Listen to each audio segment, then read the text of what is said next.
हनुमान जयंती विशेष उपाय. कर्जमुक्ती आणि आर्थिक समृद्धीसाठी 11 पिंपळाची पाने स्वच्छ धुवून त्यावर केशर किंवा चंदनाने श्रीराम लिहावे आणि त्यांची माळ बनवून हनुमानाला अर्पण करावी. संकट आणि भीती निवारण. हनुमान जयंतीला हनुमान मंदिरात जाऊन चमेलीच्या तेलात सिंदूर मिसळून हनुमानजींना लेपन म्हणजेच टिळा करावे.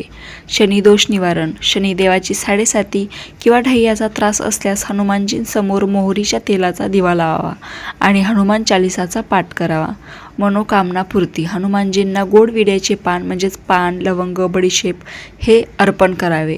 आरोग्य आणि रक्षण. रामनाम जप करत हनुमानाला लाल रंगाची फुले आणि वस्त्र अर्पण करावी. यामध्ये महत्त्वाचे नियम असे की पूजा करताना मनात प्रभू श्रीरामांचे स्मरण करावे.